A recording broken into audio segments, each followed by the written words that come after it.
Hello, and welcome to Investing Alpha, a podcast initiative from Amit Kumar Gupta of Adroit Financial Service Private Limited. If you want to know more about us or invest with us, please visit adroitfinancial.com. Adroit Financial is a SEBI registered portfolio manager. This podcast is for informational purposes only. Stock discussed here are only for illustrations and should not be considered as investment advice. Employees and clients of Adroit Financial may have positions in the stocks mentioned in the podcast. Hello and welcome to episode 1 of our new podcast. The topic of today's discussion is markets after US election results. We are recording this on the 8th November morning, one day after Joe Biden has been confirmed as the president of the USA. It was a close fight at one point of time. During the counting of votes, Trump was actually leading by almost 80% probability, but as the counting of votes happened in the swing states, it was very clear that Trump has been defeated and the Republicans are not coming back. So we had a lot of political chaos, but I think that was pretty much expected with what Trump has, said during the lead up to the elections. So we may get some tantrum throwing and legal chaos in the short term, but there is not much doubt that Democrats are coming back to the White House with Biden as the president. So it's an important day in the US politics, and we will discuss a few critical points with respect to the impact on the global financial markets and especially India. We will also discuss if investors need to adjust their portfolios, make any changes in their investment strategy. We will also talk about IT themes which are looking very good post the US election, especially with what Biden has promised with respect to H-1B visas in his manifesto. But before that, let's just recall how the markets were there last week, or rather in the last couple of months. So what happened is that in 2016, when the Trump became the president, no one actually expected in the lead up to the election. So no one expected him to win, and there was a shock in the market, and we had this big fall on the election day. And obviously after that we had a bull run of a lifetime. But the positioning this time, because of what happened last time on the election day, so positioning this time was very cautious, and it was very obvious that the market, at least in the short term, would have a big run up, and that's what we have seen in the last week. The benchmark indices, both Nifty and Bank Nifty, have rallied 5 to 6%. We traded above 12,000 very comfortably for a couple of days last week. Banks have also rallied post their earnings. Most of the large cap banks, your HDFCs, Kotak and ICICI, Axis, etc., they have been up 10 to 15%. And similar has been the case with the global indices, S&P, Dow and the DAXs. And now with the presidentship confirmed now over the weekend, next week should bring in some more excitement. But remember, things can still be volatile. There could be profit booking in the short term. There could be recounting in some of the state. There could be some legal tangles still happening. And we'll see how the US cabinet is formed over the next 1.5 months or so. More importantly and most importantly, I think corona pandemic is still very critical. We are having almost 1 lakh cases now reported daily in the US. Even globally, we are having almost 500,000 cases every day. So the numbers are definitely going up. What has happened is that virus headlines have got buried under the election headlines. There is not much focus currently, but I think the market will come back to it. The good thing is that the mortality rate has not gone up. We have to learn to live with it. We have to take a lot of precautions, but it's not going to be the end of the world. In India particularly, the cases have been going down.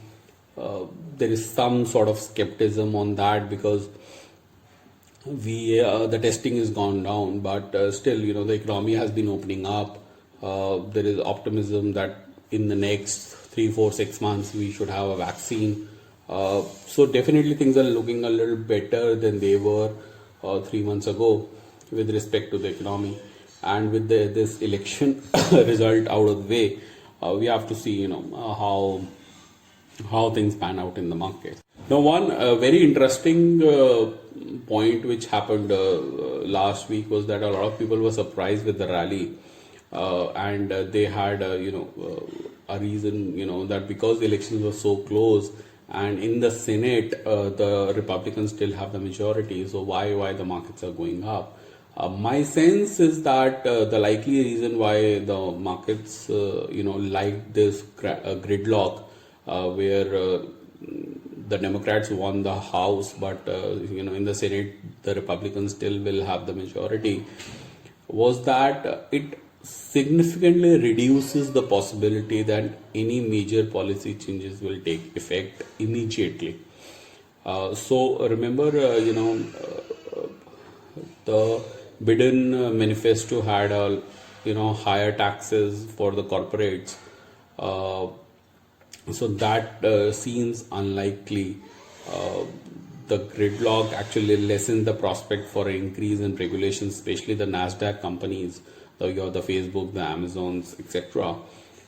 So that lessens, and also it reduces the likelihood of additional fiscal stimulus, and that reduces likelihood in turn eases the potential inflationary pressures down the road, because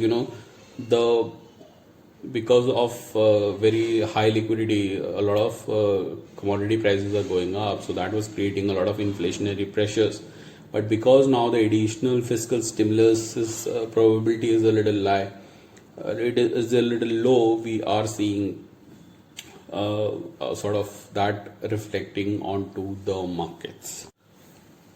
So a lot of people think that market is basically sort of a sophisticated casino, but we have seen often that market is a very good aggregator of news, and it is a very good discounter of news as well. So the polls before the elections were suggesting a Democratic sweep, but as soon as it was evident that this was unlikely, the markets actually adjusted quickly, and even I would say violently, doing a lot of short covering.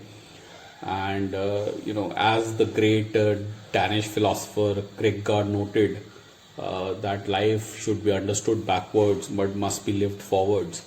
And so I believe that applies to the markets as well. That observation applies to the market equally. So what has happened is that there are a couple of things which are at forces which are at work. One is that the individual portfolios may vary.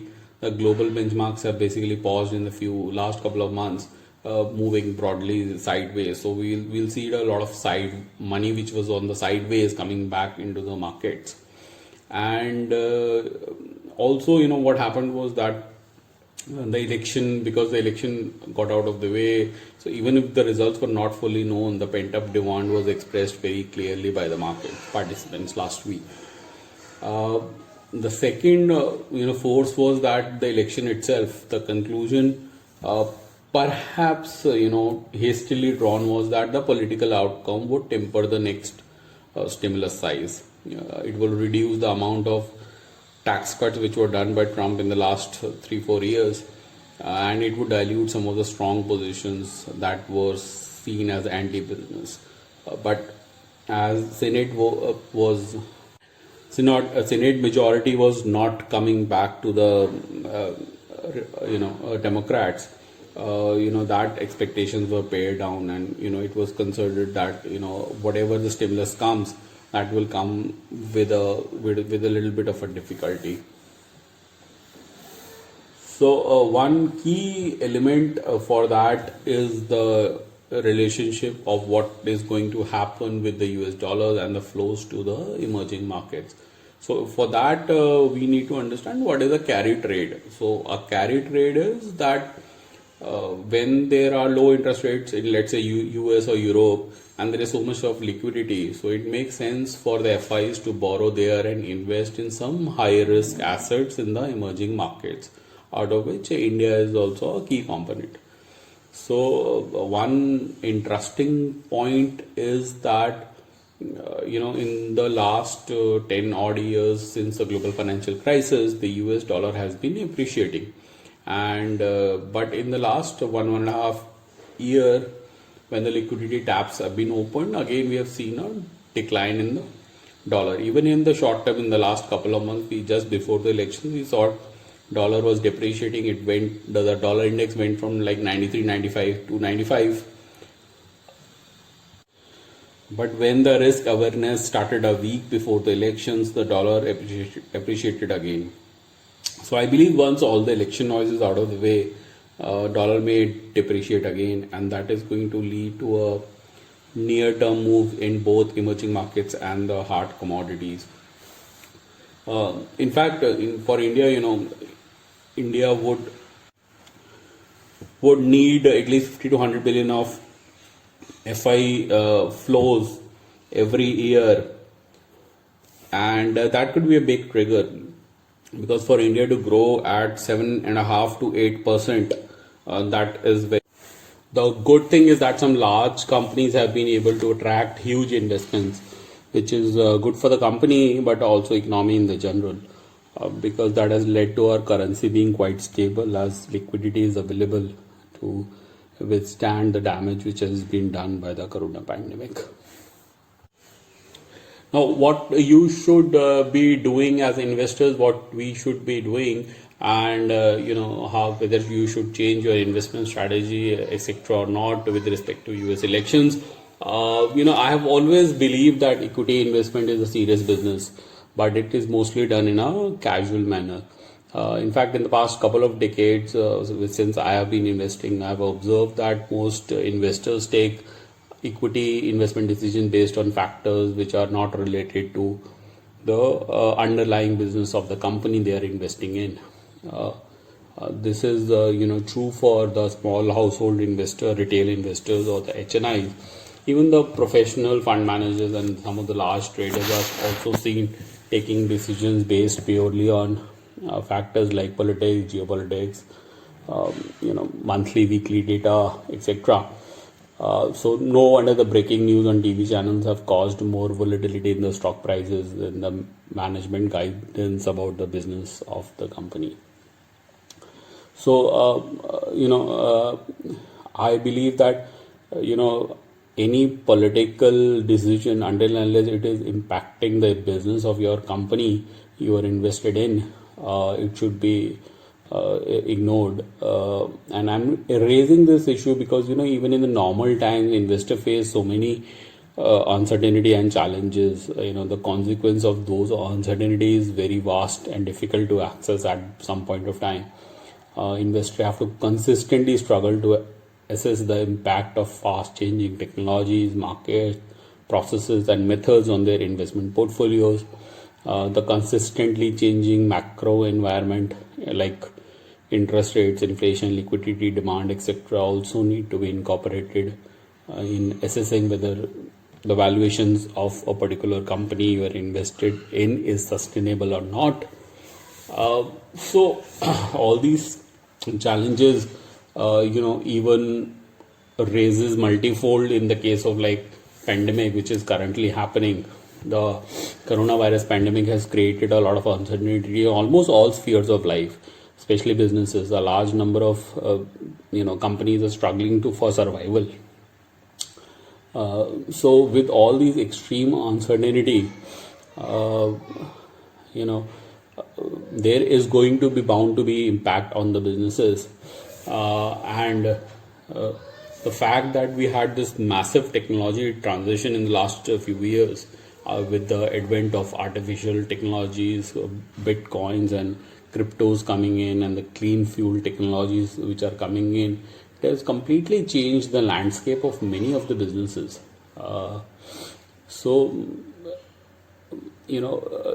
I think there is no requirement of making material changes in your portfolio with respect to US elections. And if you think that changes should be made, then it is better to sit with your investment advisor and make respective changes. So, nevertheless, we will discuss one important sector, the information technology sector. What is going to be the impact of that on that sector with respect to US elections? So, one disclaimer before we discuss this: we are very positive on the IT companies, and we do have a large and mid cap companies in our client portfolios. We have also advised them to our clients as well in our advisory portfolio. So consider our to be biased. The issue is that in the Biden manifesto we have got conditions where the H-1B visas restrictions will be removed, and that could become a little bit positive for the IT companies. But having said that, as far as the H-1B visa is concerned, we have already seen the dependency coming down over the last 4 years when Trump was in power. So I don't think at this time negatives impact much on this issue, but anything positive will be beneficial in functioning of the onshore-offshore model of the IT companies. So those who don't know, we basically have two kind of work visas to the US. One is H1, one is L1. L1 is company specific, and you can work only for that particular company while applying the visa. But your spouse can work on a subsidiary visa L4. Similarly, the H1 visa is not company specific. You can work across America, across different companies. But the H4 visa, the spouse cannot work. This was about few years ago. Then between work was allowed under H1 visa after a certain point of time for a certain amount of time. And then during the last phase of Trump, again some work permits were revoked. So basically, what's the deal in the new manifesto which was given by Biden? So basically, Biden plans to increase the number of high-skilled visas, including the H-1B visa, and eliminate the limit on the employment-based visas by country. This is expected to benefit a lot of IT professionals which are impacted by the immigration policies of the Trump administration. So if you take like example for this year also, in June, Trump actually suspended the H-1B visas along with various types of foreign work visas until the December 2020 to protect American workers. Now that was an election technique, obviously, but again in October, just 1 month before the elections, the Trump administration had announced new restrictions on the H-1B non-immigrant visa program, which was there to protect American workers, restore integrity, and to better guarantee basically the H-1B petitions. So that is, expected to change, hopefully. Even the Kamala Harris, the vice president, she is coming into the power, and that is expected. She is also expected to reverse the move of the outgoing Trump administration to revoke these work permits to the spouses of H-1B visas. So which had adversely impacted a large number of Indian families, because what was happening was that the person had a H-1B visa, they had a H-4 visa on which your spouse was working, and then you had the case when the spouse is not working. So it created a lot of uncertainty, within the Indian family and within the Indian households. And all these are part of the immigration reform which Biden wants to, plans to work on either one by one or completely, whatever. Another, good thing in the manifesto was that the Biden plans to exempt the cap on the PhD programs of STEM, the science, technology, engineering and maths fields. So that will obviously boost US to make a sort of a better contribution to the world economy, and they will be able to sustain the talent within their country, Again, the Biden plans to implement a new visa category to allow certain cities and certain counties to, have a higher immigrant influx to support their growth. So basically, certain rural areas can have more immigrants to bridge the gap between rural and urban centers. Some cities and rural communities who are struggling with shrinking populations, or who have a lot of old age population. So a lot of, or industry which is struggling or facing very unique kind of challenges. Biden wants to change the visa in that as well. So I think it's going to be very interesting to note how the changes are done, how quickly the changes are done.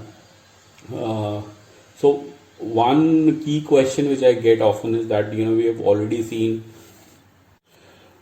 a very sharp run up to the Nasdaq stocks, the Apples, the Alphabets, and the Teslas of the world, and how much they can go up, because they've already rallied almost 50-60%. All the stocks have rallied almost 100% in the past 6 months from the March bottom.